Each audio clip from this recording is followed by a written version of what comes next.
Good morning, good evening, wherever you may be across the city, around the state. Coming to you live from the heart of Chicago, it is e-learning with Mr. Moeller. So today we're going to be looking a little bit at federalism in American government, trying to kind of give a little bit more context for the reading that you guys are doing. So first of all, this week's takeaway. So federalism reflects the dynamic, that means changing, distribution of power between national and state governments. And so we look at these for the enumerated, reserved, and concurrent powers. So we're going to take a little bit more look at that today. So power sharing in general, it's a really easy thing to say, right? Like, oh, we're going to share power, but it's really complex, right? Who gets to do what? What happens if there's overlap? If you share power with your siblings or with friends, you kind of know this, right? So there's a lot of people that are going to be influencing decisions. Even just thinking about decisions about your education, right? All these different groups. And so you have to have some sort of a system in place to allow all these different groups to work together. And that is the system of federalism in the United States. So in theory here, we're talking about cooperation between central and state governments. And so best place to start is by looking at the rules of the game. So in the Constitution, the relationship between the states and federal government is spelled out pretty basically. Article 1 has the enumerated powers of Congress to raise an army, write tax, make trade laws, and those are the powers that the federal government gets. 10th Amendment in the Bill of Rights says that all powers not given to the federal government go to the states. Things like education, gambling, driver's licenses. These are all state-run things. And actually, Nevada was the first major state to allow legalized gaming. Then, if there's a conflict between the two, Article 6, the Supremacy Clause, says that in a conflict between a state and a federal government, the federal government is going to always win. And so that's the rules of the game. But again, they complicate it. So a good way to think about Supremacy Clause is to think about it as a ladder. And the higher you go, the more those laws are going to carry weight. You have local laws like Chicago or Cook County laws. You have Illinois laws. And then you jump up into federal laws, all the way up to the U.S. Constitution. And so if at any point any of those laws on the lower rung conflict with a law on the kind of higher rung, the higher rung is always going to win. And that's happened many times in U.S. history, and I imagine it'll continue to today. Also, too, I always get the question about Dillon's rule. Oh, man, everyone always asks about that. So the Constitution allows the states to make their own government. We call these local governments, county governments, city governments, but the way that our government is structured, the way the Constitution is structured, local governments can only get their power from the states. So the states are recognized in the U.S. Constitution, and then each state has the right, if they want to empower local governments. So in theory, tomorrow, Illinois could just say to Chicago, you're no longer a city. You don't get a mayor, you don't have aldermen, you don't have your own government, the state just runs it. And so all local laws and all local governments, they get their power directly from the state. So even though Chicago is big and powerful, the state of Illinois could actually get rid of us just like that, according to Dillon's rule. So I just want to roll through a couple things that I'm sure we're going to have questions about in the textbook. And the first thing is that these rules are very vague, right?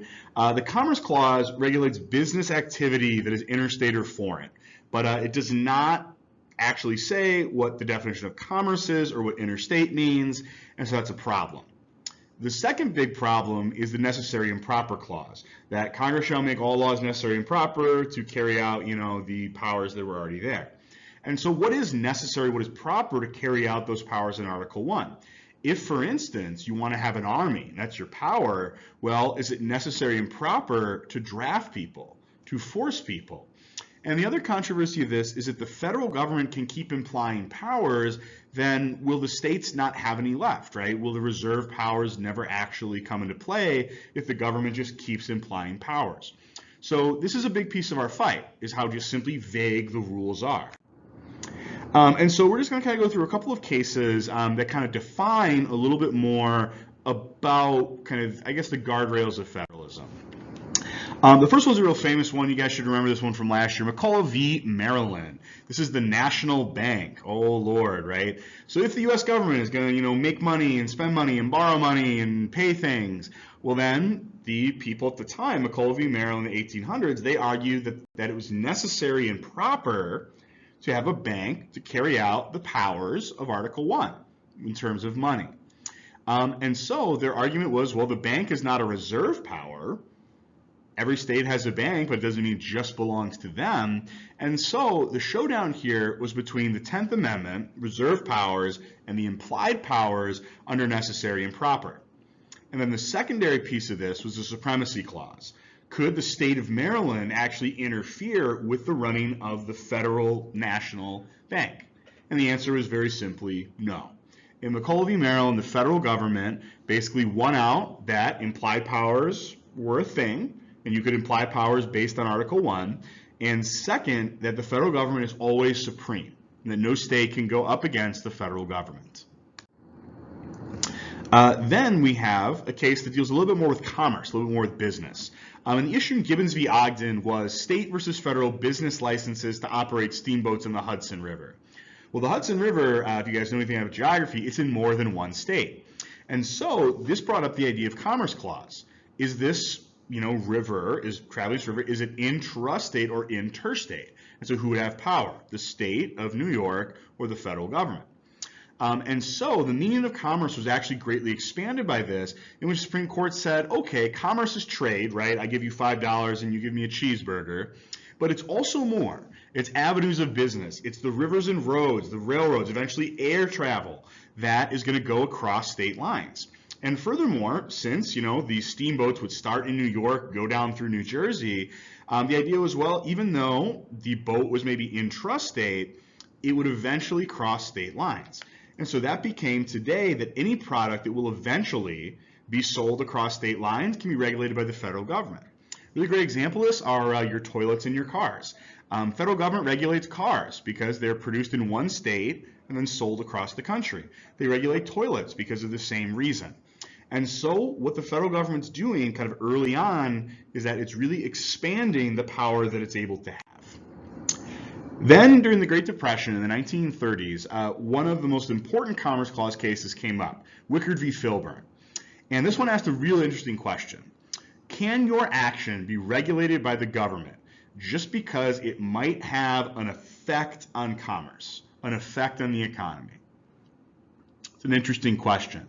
And so farmer Roscoe Filburn, he decided that he was going to grow more wheat than he was allowed to grow. If you guys remember the Agricultural Adjustment Administration, they were saying people could only grow a certain amount because you need a certain supply in order to regulate prices. Well, Roscoe Filburn decided, well, I don't want to buy wheat. I have all this farmland. I'm just going to grow some and feed it to my animals. But the government didn't like that because the government said that Roscoe Filburn, by not buying wheat for the animals, by just consuming his own supply, he was actually affecting the market.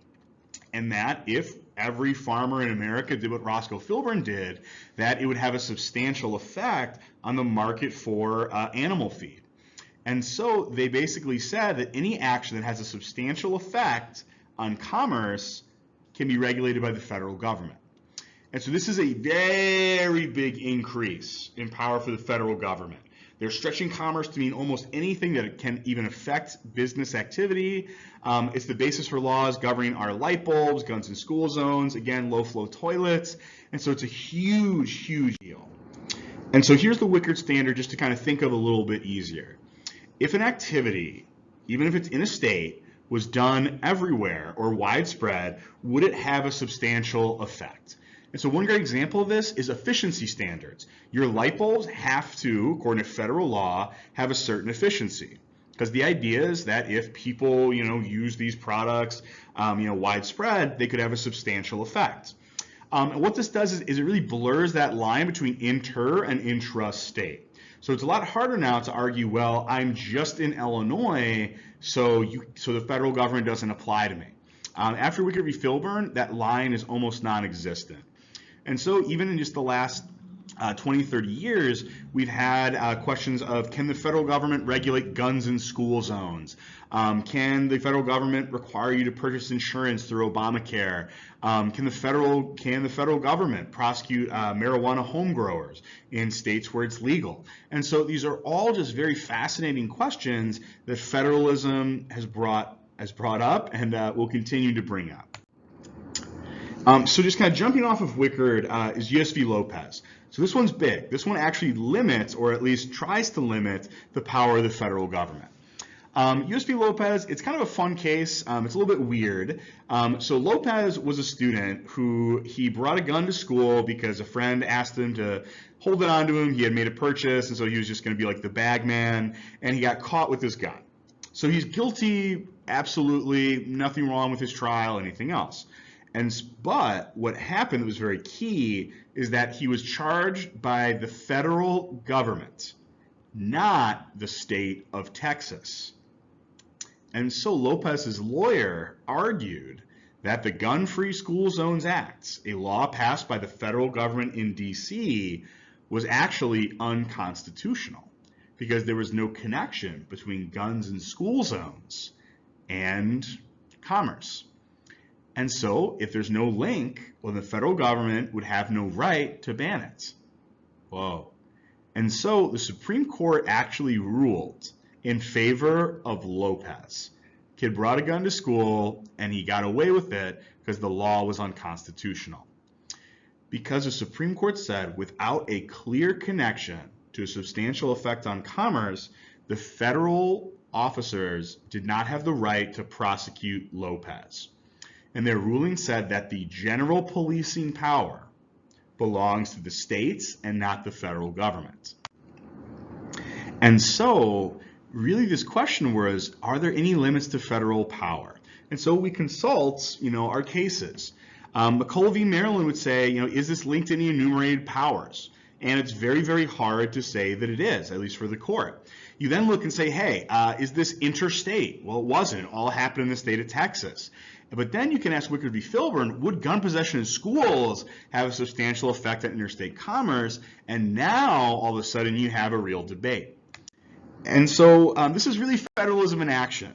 The Supreme Court eventually will say that Texas could have arrested and prosecuted Lopez, but the U.S. government could not, because it was not interstate, it was not commerce, and they argue that it had no substantial effect on commerce.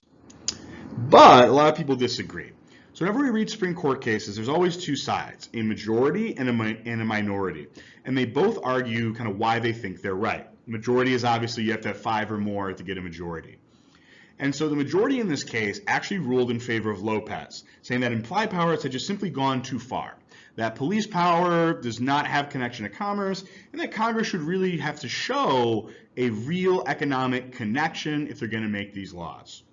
But on the other hand, people who disagree with them said very clearly, well, guns and violence in a neighborhood or a school zone has a big effect on commerce, on your education, your earning power, investment, your insurance, and therefore the economy. So as you can see, none of these cases are going to be cut and dry. They're all going to be really complicated because we're dealing with a lot of different factors. So historically, we've had other debates about federalism that we can probably remember from last year. One was nullification. Could a state actually refuse to follow federal law or pay a tax? And we saw that play out in the Alien and Sedition Act, the Tariff of Abominations that almost led to the American Civil War. The American Civil War kind of settled the nullification debate, but that idea is out there. What powers does a state have to resist the federal government? In Dred Scott v. Sanford, there was also this idea of, like, as new issues come up, are they state or federal? In Dred Scott v. Sanford, the question was slavery a federal or state issue came up. The Supreme Court at the time said that the states, they got to decide for themselves. Well, those fights over slavery, because the Supreme Court said they couldn't be settled at a federal level, ended up kind of just snowballing into the Civil War.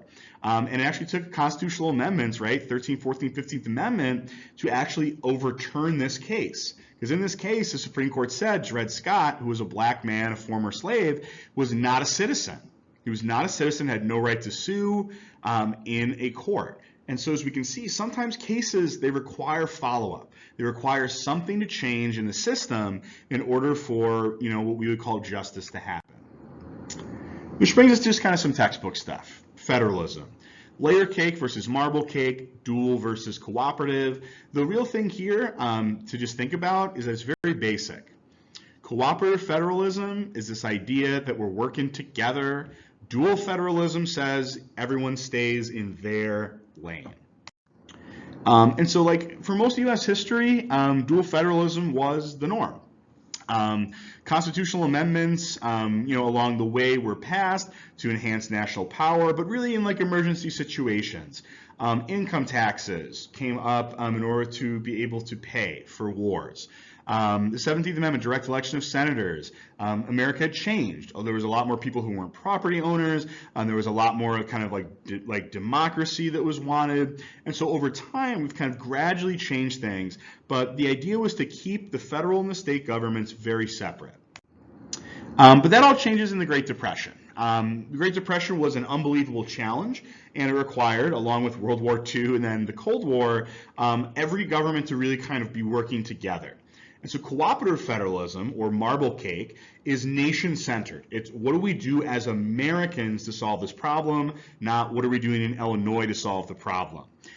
Usually this comes up because of things like war, depression. In this case, we're seeing some of kind of the limits to this with coronavirus. And so if you're into cooperative federalism, the idea of this is if you're the federal government, you give states money called categorical grants. And you give this money to the states and you say, this is how you're going to spend it. We're all spending it in the same way. And so if you want this money, you have to do, what we say. A really great example of that are highways. The federal government pays for highways. They help build them and maintain them. But they also require that if you take federal government money, your drinking age must be 21 in order to cut down on the incidences of DUIs and everything that comes along with that. And so if you're someone that wants the federal government to have control over the money, you like categorical grants. In cooperative federalism, the federal government also does things called mandates, which are big. Mandates are when they're federal laws that tell the states what to do. They say you have to do this thing, but they often do not give them the money to do that. So they're usually called unfunded mandates. A great example of this is the Americans with Disabilities Act. The federal government says every state, every business open to the public has to have some reasonable accommodations. Well, there's no money for that. If I want to make the Thompson Center more accessible to people with disabilities, I have to find the money as a state in order to do it. And so unfunded mandates are sometimes very controversial, but they're often ways to kind of extend protections from the federal government to kind of all the states. So the Americans with Disabilities Act, really, really great example of that type of a thing. Supreme Court also has a really big part to play in this. Starting in kind of the 1930s, you start to see civil rights actually emerge as a thing. No longer are you going to have the Supreme Court kind of ruling in favor kind of discrimination. The 14th Amendment is going to start to be used, and all of your rights are going to become incorporated. Oh man, that's a definition you're going to need. Incorporation is when the federal government makes the states follow parts of the Bill of Rights. And so that's going to be big. A case like Gideon v. Wainwright that said that every state has to give you an attorney no matter what. That's what incorporation is all about. Wickard v. Filbert expanded commerce powers. The federal government began to kind of change a lot of things. And so what you saw up to the 1980s was really just an expansion of federal government power. National government power. You see that change a little bit in the 1980s with the election of Ronald Reagan. So Ronald Reagan ran for for the presidency, and one of his famous lines was, "Government is not the solution to the problem, government is the problem." And so because of that, if government is the problem, then you want less federal government doing stuff, and you want the states handling things more on their own. We call this devolution. So instead of power going up to the federal, it's trickling now down to the states. And so if you don't believe that a powerful government is the best way to handle things, which conservatives usually do not, you want to give states block grants. Money, chunks of money with no strings attached that the local government decides how to spend. So a block grant could be, $1 million for education for the state of Illinois.